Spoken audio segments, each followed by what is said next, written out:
Hello and welcome to PMCLounge.com. In this video, let's talk about PMP re-examination. Remember, I used the word re-examination, and what this basically means is that you have appeared for the PMP exam once, but you were not able to clear it. So you failed the PMP exam once. What happens now?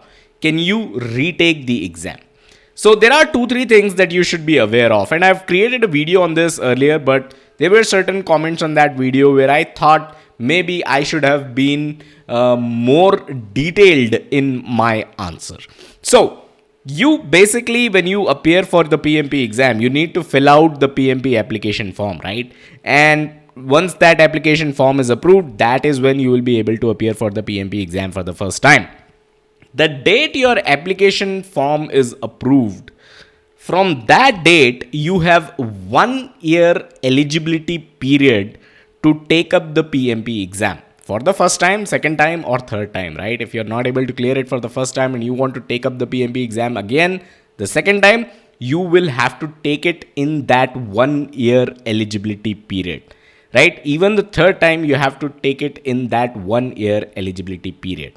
If, let's say, you take up the PMP exam for the first time or the second time and you're not able to clear it, and your 1 year eligibility period expires, what happens next? You will have to fill out the PMP application form once again. So that form will have to be approved by PMI again, and then you will be eligible to take the exam, right? Now, 2-3 things that come to mind, and which is the reason why I created this video.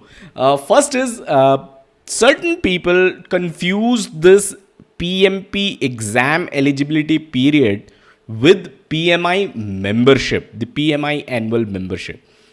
Those two are very, very different. You see, your PMP exam eligibility period of 1 year, it begins the day your PMP exam application is approved, right?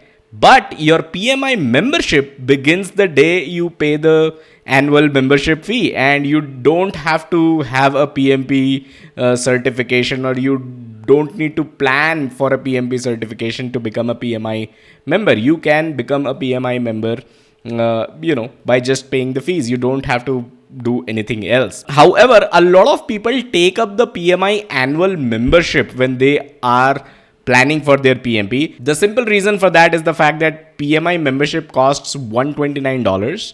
And if you're a PMI member, your PMP exam fee is going to be $405. But if you're not a PMI member, your exam fee is going to be $555, right? So a lot of people, they do the math and they realize that, taking up the membership and then paying for the PMP exam is actually going to save them $21, right? So that is why a lot of people take up the PMI annual membership and then they take up the PMP exam by paying the PMP exam fee. But taking this membership is totally different from being eligible for the PMP exam, the eligibility period of 1 year, right? Now, let's talk about re-exam fees. If you're a PMI member and you need to take the PMP exam for the second time, you will have to pay $275. But if you're not a PMI member and you need to take up the PMP exam again, you need to pay $375, right? So obviously it makes a lot of sense to get yourselves the PMI membership and then take up the exam. So I hope I answered all these questions that I received on the previous video. I'll catch you guys in the next one. And if you have more questions for me, let me know in the comments. I'll be glad to answer them.